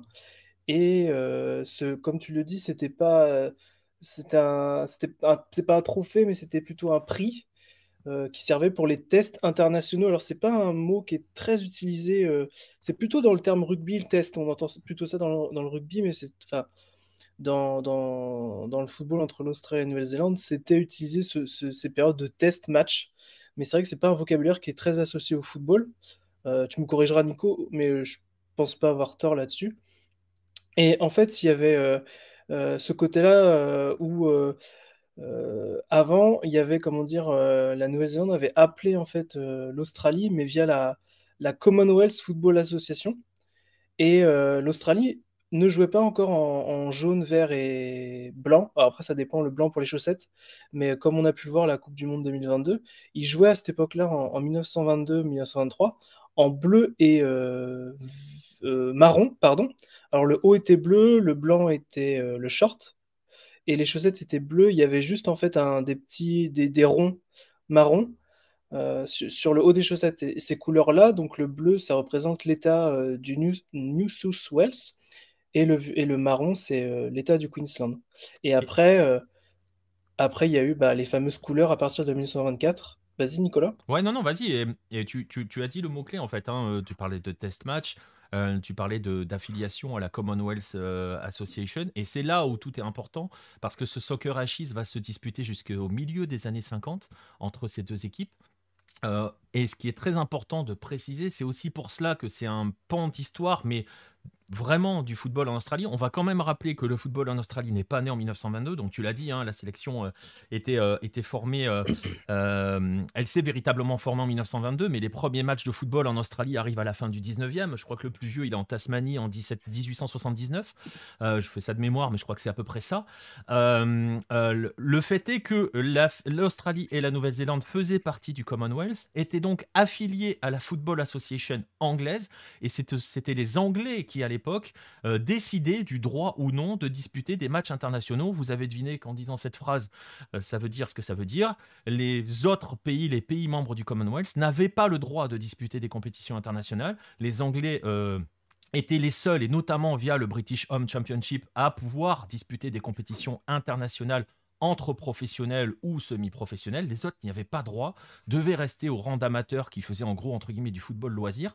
Et donc, l'Australie, comme la Nouvelle-Zélande, ne pouvait disputer que ce type de match-là. Et 1922, c'est entre guillemets le début d'une révolution, puisqu'ils disputent ce premier match-là. Et c'est en cela aussi que la naissance de ce trophée, qui, Antoine vient de vous le dire, a été créé l'année suivante, est importante. Et c'est aussi, on va en parler dans un instant, dans la relation entre ces deux pays, qui est importante. Et je le disais, si vous vous amusez à regarder, cherchez sur Google l'histoire des matchs de la sélection australienne, vous verrez que jusqu'aux années 50, l'Australie ne fait que des matchs amicaux contre d'autres pays du Commonwealth, le Canada, les Indes, et il y a l'Afrique du Sud. C'est ça. Ils jouaient par exemple, si le Canada, ils vont jouer 6 matchs, en fait. C'était vraiment des tests. Ils partaient, c'était tout le mois de juin, 7 juin, 14 juin, 23 juin, 28 juin. Le Canada était venu, et comme tu le dis, après, ils ont affronté l'Inde, donc l'Inde qui était une ancienne colonie anglaise, l'Afrique du Sud également, et ils avaient rejoué la Nouvelle-Zélande vers les années 50. Voilà, c'est ça. Et donc, ils n'avaient droit qu'à ces test matchs, ces sortes de matchs amicaux qui n'avaient aucune aucune conséquence internationale, hein, ça ne débouchait sur aucune qualification ou rien du tout. C'était juste une série de matchs amicaux. On remercie encore les Anglais pour leur grand travail dans le développement du football. Et petite anecdote, après on va passer à la suite. Je vais vous montrer 2-3 images de ces matchs de 1922 et de 1922. Alors je ne sais pas si on le voit bien sur celle-là, j'en ai une autre. Il y a un petit détail, je ne sais pas si tu connais l'anecdote, Antoine, et je vais m'adresser aux supporters d'Arsenal pour cela. Si vous regardez bien les photos, je vous invite, si vous nous écoutez le podcast sur les plateformes audio, à aller vers la version YouTube. Il y a quelque chose sur ces photos qui nous paraît complètement anodin, mais qui ne l'est pas. Je vais pas laisser de suspense, hein, parce que c'est introuvable avec nos yeux d'aujourd'hui. Si vous regardez les joueurs, ils ont un numéro dans le dos. C'est la première fois dans l'histoire du football que 2 équipes de football jouent avec un numéro dans le dos. Contrairement à la légende qui veut que le premier match de foot avec un numéro dans le dos, c'est Arsenal-Chelsea en 1928. Non, 6 ans avant, Australie et Nouvelle-Zélande avaient des numéros dans le dos pour identifier les joueurs. Vous pouvez aussi mesurer à quel point ça a un impact quand même, hein, sur le développement du sport et sur voilà, c'était un petit peu pionnier dans ce sens-là. On va évoquer ce match-là parce que ce match-là, en fait, cette découverte, Antoine, elle s'inscrit finalement dans un long processus, on peut dire presque, de la fédération australienne maintenant, qui est, Nostromo parlait d'oubli, de ne pas oublier l'histoire. Justement, la fédé australienne fait en sorte justement de revenir vers cette histoire. D'ailleurs, elle a un peu soutenu, hein, les 2 historiens que vous avez vus dans le documentaire sont aussi appuyés un petit peu par la fédération. Et la fédération est allée plus loin puisqu'elle a organisé le match du centenaire l'année dernière. Match du centenaire qui a opposé qui? L'Australie et la Nouvelle-Zélande. C'était pas anodin non plus. Oui, comme tu le précises, ces 2 historiens ont déjà travaillé avec la fédération avant, parce que même si on va sur le site et l'histoire, en fait, dans le site officiel des Socceroos, en fait, ils interviennent souvent, donc ils sont proches, en Exactement. fait. Donc vous pouvez aller, je vous invite vraiment à lire, hein, la page histoire des Socceroos, qui est vraiment très intéressante. Et qui est Mais oui, donc systématiquement enrichie et il s'appuie sur ces historiens-là. Elle est vraiment bien. Ouais. tout à fait. Et puis, bah, comme tu dis, les kits médias qu'ils nous envoient, on peut en faire profiter à tout le monde, et c'est ce qui est très intéressant. Et comme tu le disais, c'est vrai que 1922-2022, c'était les 100 ans de la sélection australienne des Socceroos, et ils avaient décidé de créer un match de anniversaire, donc c'était le centenaire de la sélection. Et il y a eu deux choses qui ont été faites. Donc c'était déjà de recevoir, recevoir la Nouvelle-Zélande à Brisbane, dans le Queensland. Et inversement, la Nouvelle-Zélande a accueilli, lors du 2e match, la sélection australienne à Auckland. Ces 2 matchs-là ont servi pour la préparation au Mondial 2022 que l'Australie a disputé. Et c'est surtout qu'ils en ont aussi profité pour ressortir en fait le kit ancestral de la sélection australienne, Est-ce que je le montre? le premier qui était fait. Est-ce que je le montre? Bah, nous, on le trouvait pas très beau parce que bon, à l'époque, est-ce qu'ils pouvaient Bon, le se voici. permettre de faire des choses? C'est bleu, enfin, et ils ont vraiment, voilà, ils l'ont refait. Il s'est pas très bien vendu puisqu'on le trouve facilement en solde. Il y a encore beaucoup de stock Ah, de, ils n'ont de pas, ce ils ont pas que. non plus utilisé véritablement le logo de l'époque, hein. Il a un petit peu modifié Non, par rapport au non, premier logo. C'est oui, pas foufou. non, donc voilà, mais bon, voilà, ils ont essayé de surfer là-dessus. Ils avaient aussi sorti une sorte de médaillon de célébration. Donc ils étaient vraiment très fiers de ça. Et il n'y a pas une rivalité en fait avec la Nouvelle-Zélande. On pourrait se dire 2 cousins rivaux. Ça se passe plutôt de côté très fraternel, et c'est ce qui vient avec ce que tu disais en introduction, le côté Anzac, qui est célébré également pendant le championnat, qui a été célébré la semaine dernière. Si vous avez suivi le championnat australien, vous avez pu voir dans les avant-matchs que voilà, il y avait les 2 hymnes qui étaient chantés, qui étaient célébrés. Et donc voilà, c'était ce côté, 100 ans après, de toujours nouer ce côté historique, et ça va aussi au-delà en fait de la sélection nationale. Ouais, exactement. Et juste pour préciser une dernière chose par rapport à l'ANZAC, l'un des 2 historiens, Yann Season, qui en parle dans tout le contenu qu'on a eu, je ne l'ai pas laissé, mais explique aussi à quel point il est important de retrouver ce genre de trophée parce qu'il honore aussi la mémoire de tous les footballeurs australiens et néo-zélandais qui ont pris part à la Première Guerre mondiale dans le cadre de ces troupes, de ce corps armé. Donc voilà, il a une signification qui dépasse C'est aussi le vrai. football. C'est vrai. Il disait qu'il y avait à peu près plusieurs milliers de footballeurs vraiment authentifiés qui Je crois avaient que c'était 4000 qui disaient 4000 qui ont 4000 participé et 500 qui sont morts, c'est ça, et hein 500. C'est ça, oui, oui. Donc voilà, ça fait partie de ce côté. Ben voilà, ce côté. Donc ouais, il On est se pas commémore. complètement anodin. Et on va faire la transition parce que tu le disais à l'instant, ils ne sont pas rivaux, Australie et Nouvelle-Zélande. Ils l'ont été un petit peu, hein, à l'époque où ils étaient en Océanie en termes footballistiques purement sportifs, mais la rivalité n'était que sportive. Et justement, on va en profiter, nous, de toute cette mythologie, comme il dit, de l'Anzac, mais surtout cette proximité entre l'Australie et la Nouvelle-Zélande. On va profiter de la découverte de ce trophée pour parler de cette proximité-là. Euh, les relations, vous le voyez, sont assez vieilles.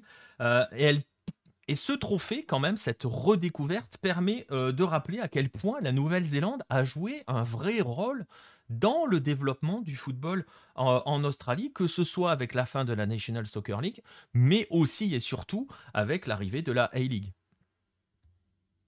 C'est ça.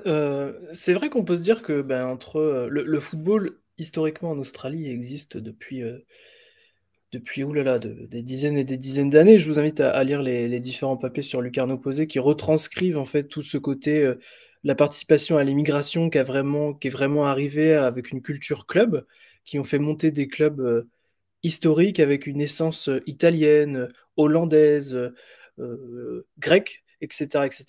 Mais c'est vrai que la Nouvelle-Zélande est arrivée très, très, très tardivement, puisqu'elle est arrivée presque à notre millénaire, en 1999, avec les New Zealand Knights, alors K-I-N-G-Z, Les Kings parce qu'en fait, ils Les pouvaient... Kings Ouais, mais Kings, c'était Ouais déjà pris, et fallait dire Kings. Enfin, c'est... En fait, déjà, ça collait pas trop. C'est vrai que Ouais, c'était leur premier en club. fait, ils avaient mis un Z à la place du S. Voilà. Voilà, ils sont arrivés avec Kings, avec le S, mais on leur a dit, ah non, il y a déjà le club de basket de Sydney qui s'appelle comme ça. Et donc, du coup, ils ont mis un Z. Alors, la prononciation est un peu Ouais. atroce.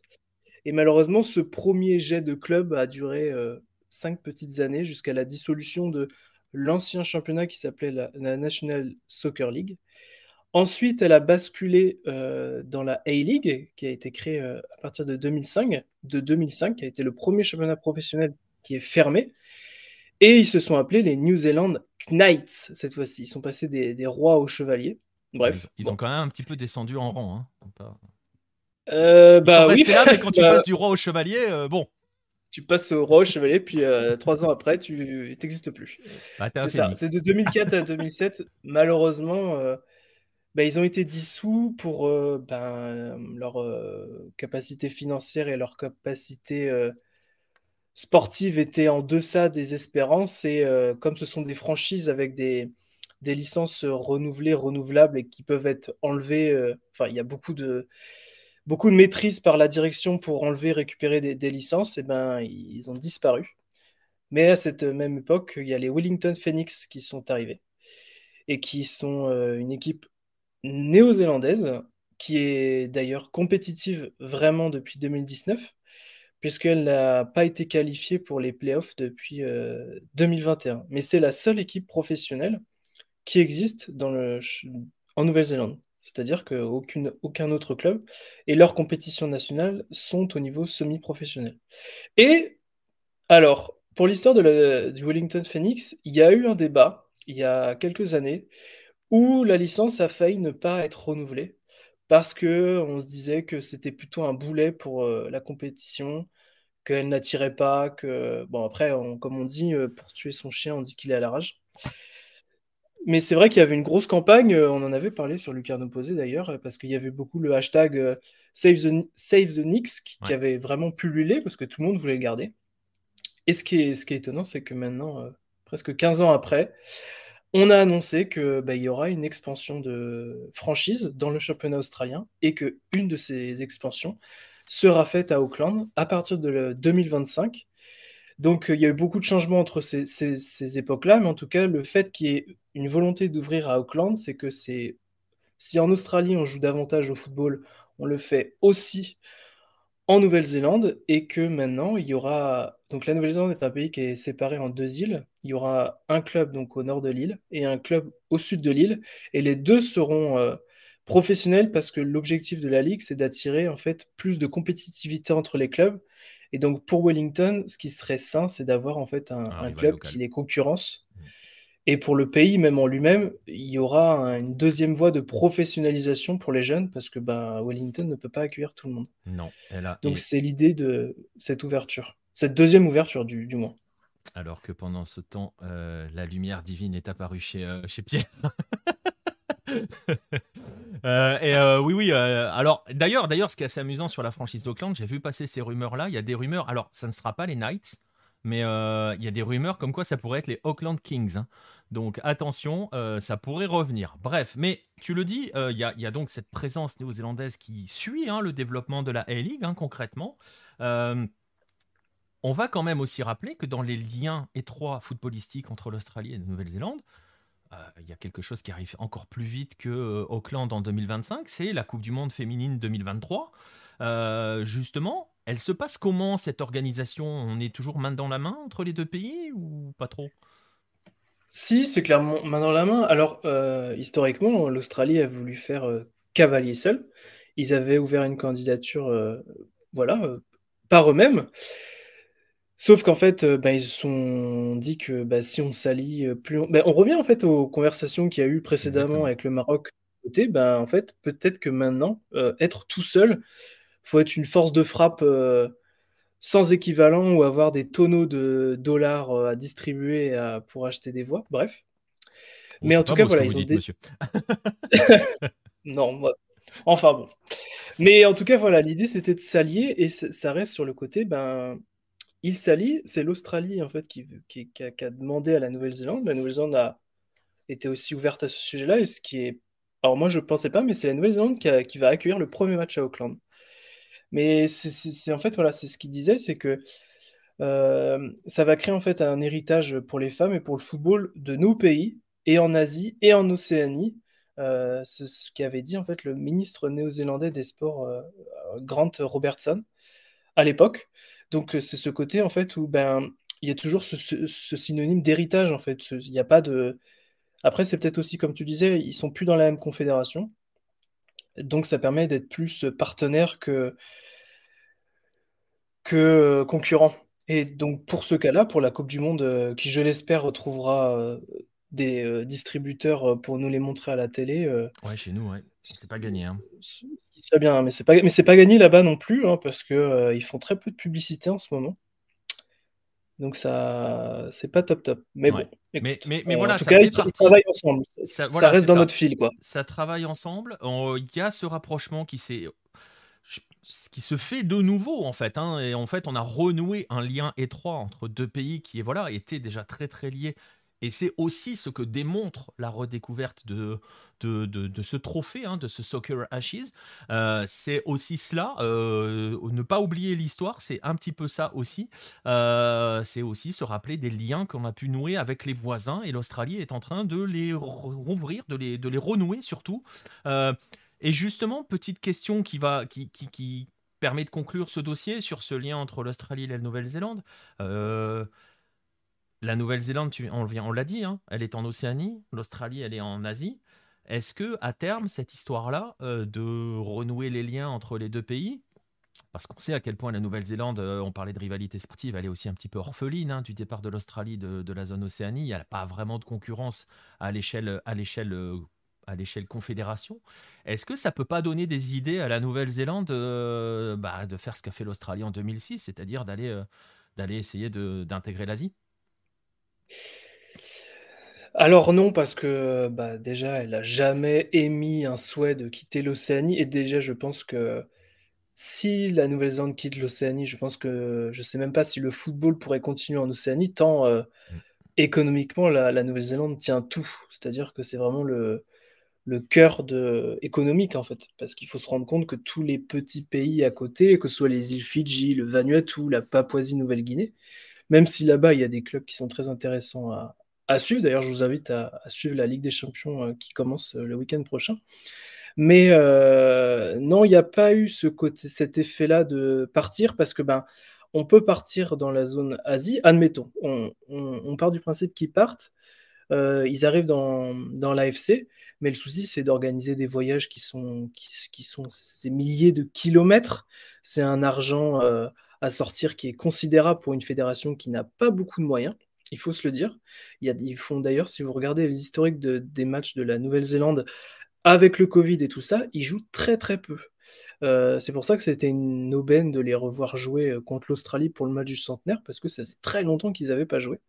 C'est une équipe qui a du mal on va dire, à réunir tous ces joueurs professionnels. Il y en a beaucoup qui jouent en Europe, mais il y en a beaucoup qui jouent en Nouvelle-Zélande. Donc les faire venir pour aller jouer en Asie, ça peut être compliqué et elle n'est pas assez mature et peut-être viable économiquement pour subir tout ça.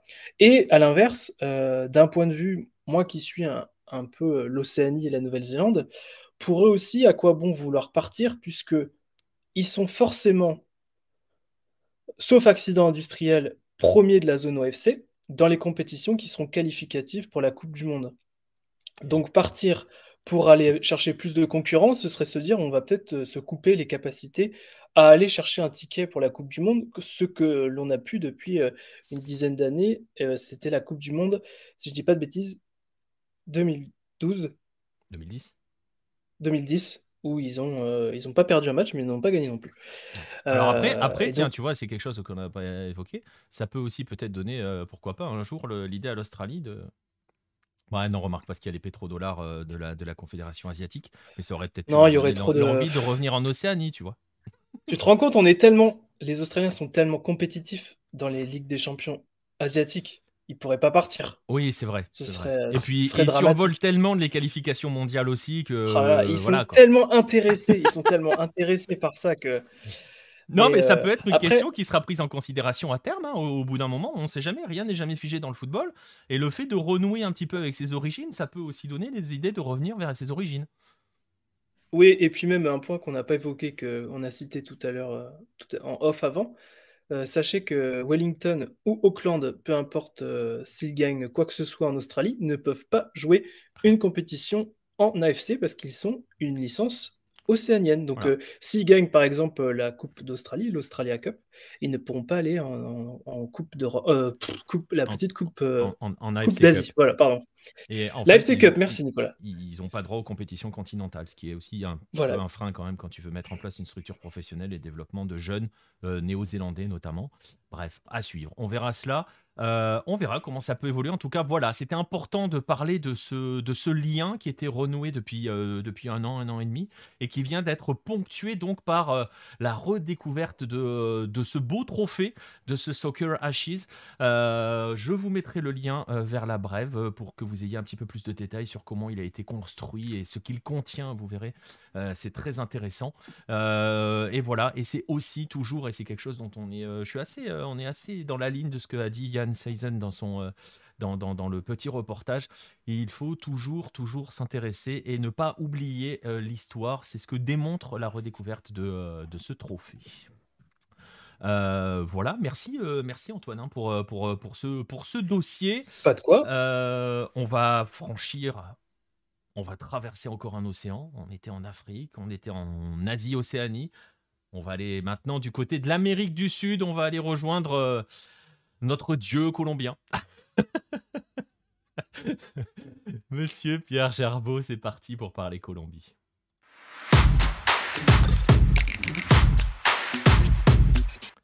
Et avec toi, on va évoquer le cas de deux clubs qui ne sont pas des petits clubs, qui ne sont pas des clubs anodins. On va y revenir dans un instant. Ces deux clubs, ce sont l'Once Caldas et le Deportivo Cali.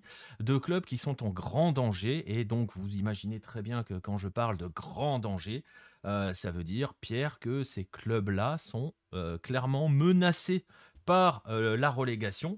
Et justement, on va commencer par poser un petit peu et montrer à quel point cette menace est présente. On va faire un petit point rapide sur la situation de ces deux équipes et justement expliquer pourquoi elles sont en danger. Ouais. Et tu m'excuseras, mais la lumière divine, j'ai été obligé de migrer, voilà, une migration forcée, j'étais obligé de partir dans mon bureau. Ouais, ces deux équipes sont en danger parce que si vous regardez le classement, en fait, tel quel, vous voyez le Deportivo Cali, 17e. Ah oui, effectivement, ils sont en danger. On sait Caldas, 20e. Ouh là là, mais c'est sûr, ils vont descendre. Non, parce que c'est pas sur ce semestre-là. Voilà, en Colombie, la relégation se fait sur un promédio, donc une moyenne de points, et ça se fait sur les 3 dernières années. Voilà, vous voyez le classement. Once Caldas est 18e, Deportivo Cali 16e. Voilà, Once Caldas a un promédio de 1,12, je crois. Et le Deportivo Cali a guère mieux, 1,2. 1,2, ouais. En Je crois, 14 et donc 1,2. ouais, c'est ça. Donc, et après, je sais pas, parce que l'Once Caldas a joué, je sais pas s'ils ont inclus Ça vient du si site de la j'avais peut-être pas. Dimayor, je sais pas à quel point ils Ouais, l'ont mis à ouais, jour. ouais, je pense qu'ils l'ont mis à jour avec les matchs de ce week-end. Voilà, parce que l'Once Caldas a gagné contre Junior ce week-end. D'ailleurs, au passage, hein, si vous voulez savoir si Junior a progressé sur penalty depuis la finale de la Sudamericana, la réponse est non. Non. Voilà. Et donc oui, les deux équipes, on le voit au classement, elles sont quand même très, très, très dangereuses. C'est calculé sur la moyenne des trois dernières années, avec seulement les matchs joués en première division. C'est pour ça que Huila, par exemple, c'est sur que cette saison, hein, sur les matchs disputés en 2023. Magdalena, c'est sur 2022-2023. Donc voilà, c'est pour ça que c'est pas calculé sur le même nombre de matchs selon les équipes. Voilà, et petite parenthèse, c'est un système, donc ce système de moyenne de points pris sur, là vous le voyez, ça fait 6 tournois, était censé protéger les grands. Sauf que... Exactement. Voilà. Ouais, en fait, bon, je l'expliquerai peut-être plus en détail pour la troisième partie, mais c'est effectivement pour ça que le promédio a été calculé. Voilà, c'était pour protéger les gros, entre guillemets. Donc voilà, d'ailleurs, le Deportivo Cali joue ce soir, hein, à 18h15 chez moi, donc ça doit faire 1h15 pour la France. Voilà, ils reçoivent Envigado. Qui est juste 13e, hein, je crois. C'est l'équipe qui est juste après dans ce classement au premier. Donc vous le voyez, ces deux équipes-là sont menacées, sont en danger, très clairement. Et en plus, les résultats, la dynamique actuelle n'est pas forcément très très bonne. Pierre vous a dit, puisque si on regarde le classement là actuel du tournoi, ça ne s'arrange pas des masses. On va quand même, pourquoi on s'intéresse à Once Caldas et pourquoi on s'intéresse au Deportivo Cali, parce que je le disais un petit peu en introduction, Pierre, c'est quand même pas des clubs anodins en Colombie. Est-ce que justement tu peux nous placer un petit peu, nous positionner ces deux clubs dans le paysage footballistique colombien? Ouais, c'est des gros clubs. Ils font pas partie des 3 plus grands clubs colombiens que sont l'América, l'Atlético Nacional et Millonarios, mais ils sont, en tout cas, le Deportivo Cali est juste derrière, hein. Le Deportivo, c'est un des plus vieux clubs du pays. Alors, on a notre Peñarol national pour savoir qui est le décano du football colombien, et on a la même entre le Deportivo Cali et le Deportivo Independiente Medellín. Mais voilà, c'est un des plus vieux clubs, c'est 10 titres de champion. Ils ont été champions sur plusieurs décennies aussi, ça compte, hein. Voilà, loin de moi l'idée d'accabler un club français, mais voilà, est-ce qu'on peut être grand club que quand on a gagné des titres sur une décennie, même si on a gagné sur toute la décennie? Je ne sais pas. Et voilà, eux, ils ont gagné des titres dans les années 60. Dans le contexte actuel de ce club-là, monsieur. Non, je n'ai cité personne. Je n'ai pas cité de nom. Ils ont gagné dans les années 60, 70, 90, 2000, 2010, 2020. Voilà, c'est un club qui a quand même été champion très, très régulièrement. Ils ont 10 titres de champion, le dernier en 2021. Et on y reviendra plus tard, c'est quand même pas anodin. Et ils ont fait 2 finales de Libertadores. C'était le premier club colombien à jouer une finale de Libertadores. C'était en 1978, où ils perdent contre Boca. Ils ont fait finale en 99. Voilà, et c'est un des clubs qui a sorti le plus de joueurs. Voilà, déjà 3 des plus grands gardiens de l'histoire du foot colombien sortent du Deportivo Cali, hein, Farid Mondragon, Oscar Cordoba et Pedro Sapé. Voilà, et pour le football actuel, Luis Muriel sort du Deportivo Cali. Rafael Santos Borré, un joueur que tu apprécies particulièrement, Nico. Voilà, il vient du Deportivo Cali aussi. Harold Preciado aussi, je me rappelle quand ils étaient Harold Preciado. Époque D2 d'ailleurs, hein, puisque le club était déjà en D2. Il me semble que leur attaque en D2, c'était Non, Preciado et ça ravageait. Non, ils n'étaient pas en D2. Hein? Ils n'étaient pas en D2. Non, ils n'étaient pas en D2. C'est quand ils sont champions en 2015. C'était en D1. Ils jouent pas en D2 ensemble, Preciado et Borré Non, c'est au Deportivo Cali et ils sont en D1. Ok, Ils sont champions d'ailleurs avec. C'est l'América, c'est le voisin qui est en D2. ok. Mais non, ils roulaient sur la Colombie. Dans cette équipe, on retrouve un joueur, peut-être même le joueur préféré de Vincent, Franck Fabra. Donc voilà, voilà, c'est une grosse équipe. Le Deportivo Cali, c'est une grosse machine. Ouais, tu Vraiment. disais ils sont pas dans le top 3, mais en fait, concrètement, pour dire les choses, ils sont Ah quatrième. bah, Hein. ils sont. Ouais, c'est compliqué. En fait, Tu vois, moi, sur le palmarès du championnat, ils sont quatrième. Ouais, voilà. Après, en termes d'importance, voilà, moi, je mets un Ouais, c'est podier. difficile après. Après, il y a des Après, paramètres qui sont difficiles à mesurer. On est d'accord. Voilà. Mais ouais, oui, c'est un gros club, c'est un monstre du championnat, le Deportivo Cali.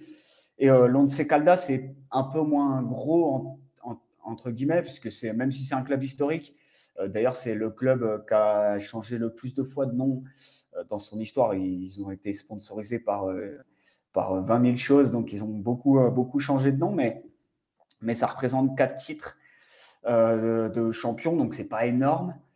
Voilà, c'est moins que Santa Fe, c'est moins que Junior, voilà, c'est moins que le Deportivo Cali, mais c'est l'autre club colombien qui a gagné la Libertadores. Voilà, c'était en 2004 contre Boca au penalty. Incroyable la séance. Hein. Incroyable séance. Boca 0 met pas sur un 4 pour péno. Boca, je crois, c'est ça 0 sur 0 sur 3. 4 Boca et 2 sur 4, je crois. Non, 3 sur 3 pour Cali et 0 sur 3 Ils pour gagnent pas Boca. 2-0 au tir au but. Je crois que c'est 3-0. Pour moi, c'est 2-0 et ils en mettent 2 sur 4 et les autres en mettent 0 sur 4. C'est le Boca de Tevez et compagnie, là. Ouais, Enfin, c'est pas c'est un ça. gros Boca, d'ailleurs. Hein. Non, c'est pas un gros Boca, mais ça reste. C'est le Boca de Bianchi, c'est Tevez devant, voilà, quoi. C'est pas. Ouais, mais c'est Once Caldas en face. Hein. C'est pas ça. non plus. C'est ça. Voilà, je crois que c'est 2-0 au tir au but. Ah, faudrait. Moi, il me semble que c'était 3. Enfin, voilà. D'ailleurs, au passage, anecdote exceptionnelle autour de Diego Maradona sur ce match-là, parce que voilà, Once Caldas, c'est un club de Manizales. Manizales, c'est une petite ville. Non, c'est pas une petite ville, c'est une grosse ville, on va dire, en altitude, qui a un peu plus de 2000 mètres. Et donc, c'est forcément un peu compliqué pour atterrir. Et voilà, Maradona, quand il va voir le match, il est obligé d'atterrir à Pereira, qui est une ville dans la région du Café, à peu près 2 heures. Et évidemment, il passe dans des routes de montagne. Et voilà, et Maradona demande à son chauffeur, mais il dit, pourquoi tu m'as emmené dans une crèche? Voilà, le fait de passer la nuit dans des petits villages comme ça, montagneux, avec des lumières. Voilà, c'était anecdote incroyable autour de Maradona. Mais voilà, donc c'est pas un immense club national, l'Once Caldas, mais voilà, c'est la Libertadores que vous voyez à l'écran. Voilà, ils l'ont gagné et quelque chose que envie beaucoup aujourd'hui, Millonarios, l'América évidemment. Voilà, presque tous les autres gros clubs sauf National qui ne l'ont pas gagné. Voilà, je pense qu'ils échangeraient volontiers 3 ou 4 titres de champion pour filer à l'Once Caldas contre la Libertadores. Exactement. Et donc, on imagine quand même, hein, d'ailleurs, on l'a évoqué un instant, puisque le Deportivo Cali a joué déjà en deuxième division. Non, jamais. T'es sûr? Ah oui. Oui. Il y a, dans les gros qu'on joue en D2, il y a vas-y, uniquement... parce que c'était justement la question, quels sont ceux à qui c'est déjà arrivé? Et c'est pour ça que c'est un peu et c'est un coup de tonnerre, parce que voilà, le Promedio, il a été acté en Colombie une année, après une année où Millonarios c'était vraiment limite. Ils ont été premiers non relégables. Et c'était vraiment très très tendu, parce que on s'est dit oulala, qu'est-ce qui se passe là, c'est Millonarios, ou s'ils descendent, ça la fout mal pour notre championnat. Donc parmi les gros, voilà, ni le Deportivo Cali, ni l'Once Caldas, ni l'Atlético Nacional, ni Medellín, etc. n'ont joué en deuxième division, jamais dans leur histoire. Voilà, le seul gros qui a été en D2, c'est l'América. Voilà, l'América, fin 2011, descend en deuxième division. Voilà, ils perdent au tir au but contre Patriotas, de mémoire. Et du coup, ce match scelle leur descente. Et voilà, justement, grâce à ça, voilà, l'América, l'image, c'était un véritable drame à l'échelle du foot colombien. Enfin, je sais pas, imaginer, c'est compliqué, parce que les descentes de l'OM les dernières années, c'était pas des descentes sportives. Mais imaginez un club de cette envergure où désolé de remettre le couteau dans la plaie.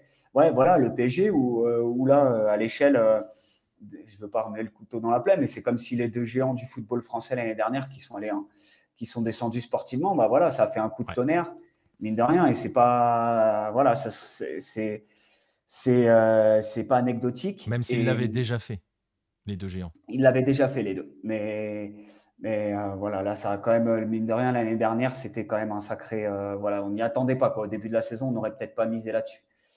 Donc voilà, c'est la même chose. Si à la fin de l'année 2023, un de ces deux clubs-là va en deuxième division, ce sera exactement ce qu'on a vécu en France l'année dernière.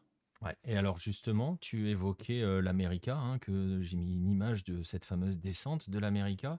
Euh, Ça va être l'exemple type qu'on va utiliser parce que s'il y a descente, alors Nostromo l'a évoqué dans le chat, hein, avec la descente de River en 2011, qui d'ailleurs est assez ressemblante en termes de scénario à ce qui arrive au Deportivo Cali, puisque quand River descend en 2011, quelques temps avant, il gagne un tournoi sous Diego Simeone, il gagne le premier tournoi, ensuite ça commence à partir en sucette toujours sur Simeone, et derrière ça ne fait que chuter. Et ils finissent par jouer un barrage et descendre. Et tu l'as dit, le Deportivo Cali, dernier titre 2021, c'est pas le siècle dernier, hein, Non, non, euh, et c'est pour ça que ça va coûter cher parce que on l'a dit, les années sont le promédio est calculé sur les 3 dernières années. Voilà, l'année prochaine, là, ils ont encore leur point de 2021, sachant que les quadrangulaires, etc., ou les quarts de finale sont pas intégrés. Mais voilà, ils ont fait quand même une saison, une année 2021 excellente. Voilà, l'année prochaine, ce sera 2022, 2023 et 2024.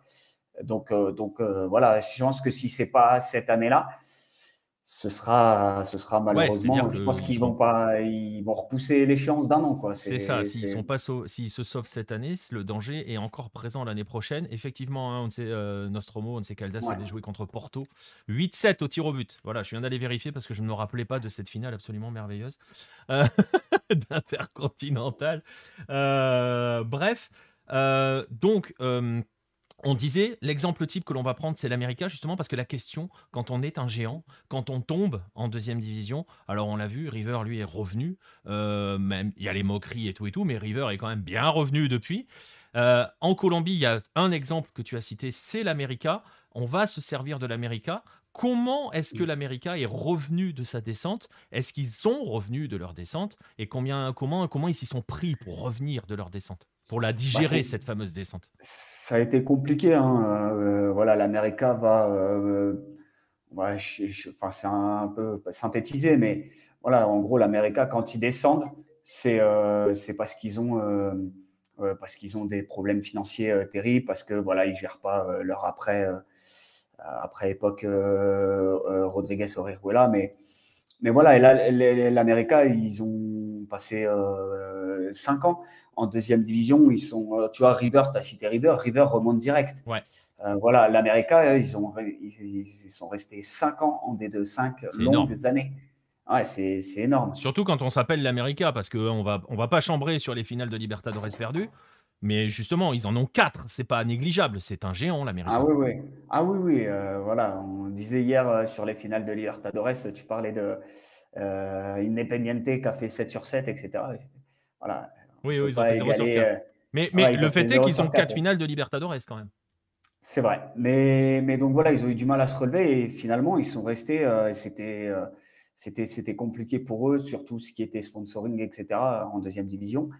Voilà, ils ont fait 50 de D2. Ils sont remontés en 2016. Et voilà, depuis, ils sont bien revenus. Ils ont été champions.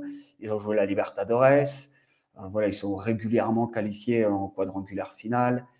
Voilà, d'ailleurs, voilà, sur les images, il y avait Bastien, hein, voilà, qu'on salue, qui était dans le staff de l'América quand ils sont champions. Donc voilà, ça a pris du temps, c'est long.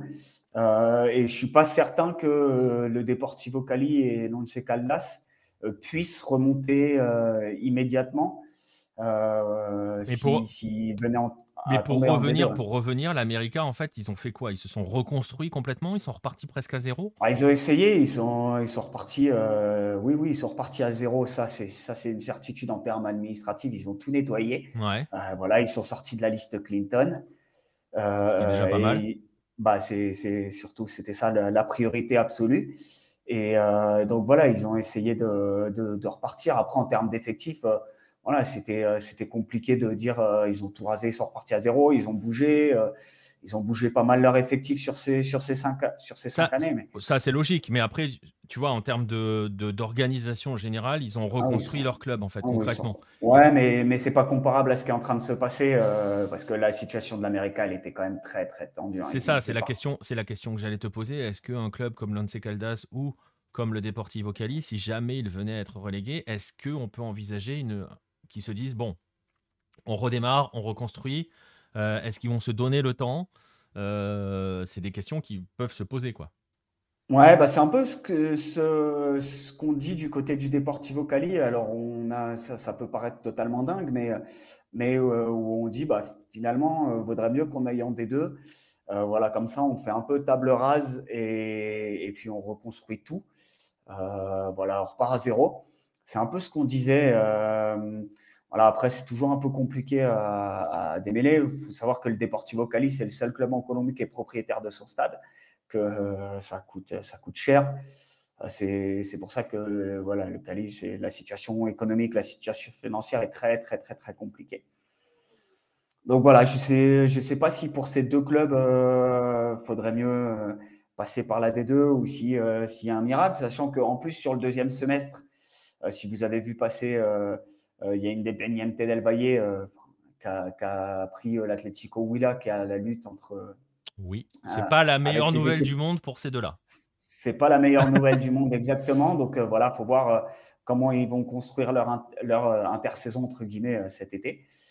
Voilà, je pense que je sais pas si ce sera une bonne ou une mauvaise chose. On n'a pas de boule de cristal, mais Non.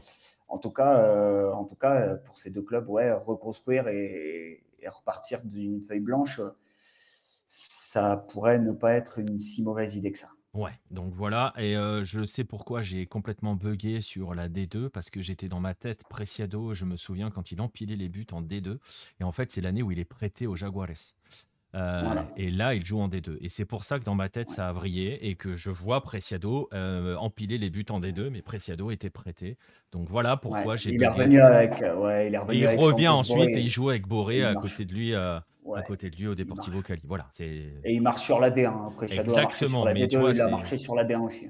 parce que je me souviens qu'à l'époque, il y avait son nom qui circulait en Ligue 1, notamment pour Harold Preciado. Bref, parenthèse fermée, on va clore un petit peu ce dossier avec, en fait, une question toute simple. Vous l'avez vu, ils sont dans une situation assez, on va pas dire catastrophique parce qu'elle l'est pas encore complètement. Elle pourrait le devenir, hein, si vous l'avez compris, avec l'histoire des Promedios pour le Deportivo Cali l'année prochaine.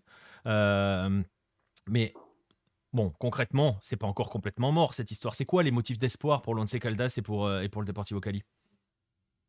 Bah, j'ai envie de te dire pour l'Once. Non, mais pour l'Once Caldas, ils restaient sur 9 matchs en victoire. Là, ils ont gagné donc contre Junior ce week-end. Voilà, ils ont éventuellement la possibilité de partir sur un nouveau cycle. Ils ont quand même un effectif avec des joueurs qui sont quand même capables de faire voilà, normalement des choses bien meilleures que ce qu'ils sont en train de faire cette année. Je pense à Dairo Moreno, je pense à Sherman Cardenas, qui sont des super joueurs de foot. Et qui ont 54 ans quand même. Voilà, ouais, ils sont un petit peu vieux, mais Disons bon, qu'ils auraient voilà, pu gagner la normalement. Libertadores 2004, quoi. Ouais, non, ouais, bah, Dairo Moreno, il apparaît ouais, juste après. Hein, il sort en pro dans ces cas-là, juste après la Libertadores 2004. Oui. Mais normalement, ça doit tenir la baraque sur une saison et ça doit empêcher de faire voilà, ça doit empêcher d'être dernier de la phase régulière comme ils le sont actuellement. Voilà. Donc il y a toujours des motifs d'espoir pour Once Caldas de voilà, gérer. Je crois que le club est en vente. Je sais plus, je me demande même s'il n'y a pas eu un nouvel actionnaire ou en tout cas c'est aussi acté enfin ça s'agite un petit peu en coulisses aussi. Donc voilà, ça peut être une solution pour le Deportivo Cali. On parlait d'une rentrée d'argent sur le naming de son stade. À voir C'est un parce peu que léger quand même. c'est un peu léger, mais ça peut au moins colmater les brèches. Et puis, il faut voir aussi, parce que l'entreprise qui avait proposé de l'argent pour le naming, il y avait quelques doutes, quoi. C'était, voilà, on n'était pas sûr à 100% de l'origine des fonds. Donc, d'ailleurs, le club avait communiqué en disant, ouh là là, on va regarder, on va enquêter, etc. Donc voilà. Ouais, voilà, affaire à suivre. En tout cas, vous le voyez, ce sont deux vrais monuments du football colombien qui sont en danger. Et il va falloir suivre les prochains mois pour voir si le danger est réel, mais pour voir si ce danger, cette menace se transforme en fait. Et si on va assister à une catastrophe, que ce soit pour l'un comme pour l'autre, vous l'avez compris, beaucoup plus d'importance, entre guillemets, ou d'impact, je dirais, sur si jamais ça devait être le Deportivo Cali. On suivra ça évidemment avec attention. Voilà, on arrive au terme de cette émission, du retour du 9-10. On a dépassé l'heure et demie. Voilà, on avait dit pas plus d'une heure et demie, on est à 1h40. Ça va, on n'a pas trop dépassé non plus. On va vous remercier d'avoir été présent dans le chat. Merci à ceux qui ont follow ces derniers jours. On a passé les 500 follow, c'est très bien. On avance tranquillement sur Twitch. N'hésitez pas, si vous écoutez les replays, que ça soit sur YouTube, surtout sur YouTube, à laisser des commentaires, des petits pouces bleus et tout, pour booster un petit peu l'algo.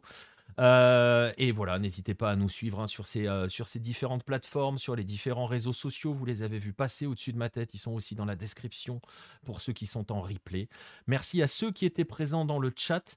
Comme je le disais hier pour le live le retour de la soirée Sudam, ça faisait extrêmement plaisir de vous retrouver.